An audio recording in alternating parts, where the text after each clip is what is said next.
पांघरून करायचं ठरवले आणि त्यांनी महाराष्ट्रातल्या जनतेची दिशाभूल अजूनही चालू ठेवलेली आहे. पण त्यांचं कोण आहेत आणि त्यांच्याकडच्या या सगळ्या गोष्टी तुमच्याकडे कशा आहेत? त्यांनी पाठवले का पण मग आधी त्या अजित पवारांच्या असतील ना, आता त्यांनी का पाठवले आहेत त्या सांगू शकतील, कारण आमचं नाही यामध्ये पार्थ पवारांना वाचवलं जातंय, केवळ अडकवलं जातंय ते दिग्विजय पाटील आणि शीतल तेजपाल. एक्झॅक्टली ही एकंदरीत त्याच्या त्यांना बहुतेक त्यांना तसं वाटत असावं म्हणूनच त्यांनी आम्हा दोघांकडे ही जी माहिती पाठवली, जी त्यांनी आधी EOW ला पण पाठवली आहे आणि बावधनला, कारण 2 FIR आहेत, तर दोन्ही ठिकाणी त्यांनी ते पत्र लिहून पाठवले आहेत. आता हे जे तिसरं नव्हतं ते इथे आहे, हे ढाकणे OSD अजित पवार, हे विकास पाटील अगेन PA अजित पवार आणि राम चौबे अजित पवारांचे PA, हे तिघांचेही डिटेल्स त्यांनी त्याच्यात पाठवलेले आहेत.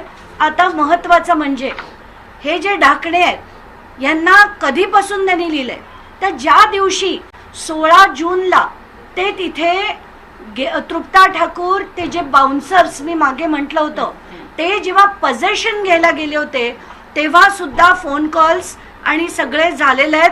ते या श्री ढाकणेंबरोबर म्हणजे अजित पवारांबरोबर 16 जून 2025ला, म्हणजे तेव्हापासनं अजित पवारांची या प्रकरणामध्ये साथ होती. हे सरळ सरळ दिसतंय याच्यावरनं. आणि हे काय आम्ही घरी बनवलेले डॉक्युमेंट नाही, तृप्ता ठाकूरनी आम्हाला व्हॉट्सॲपवर शेअर केलेत, जे आता मी काही मिनिटात आपल्या ग्रुपवर देखील टाकणार आहेत.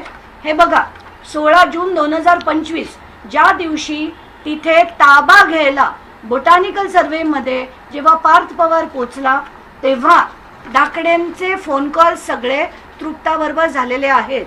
म्हणून जे पोलीस प्रोटेक्शन त्यांना मिळालं होतं, पोलीस तिथे जे गेले होते, ते काय एक्झॅक्टली झालंय ते आता सगळं तुमच्या समोर आहे. आणि याच्यात सरळ सरळ मी तर थेट आरोप करते, मी कधी साधं सिधं पण बोलत नाही. अजित पवारांची मदत होती, 3 PA त्यांच्यासाठी काम करत होते आणि अधिकाऱ्यांना सुद्धा जर ते लोकेशन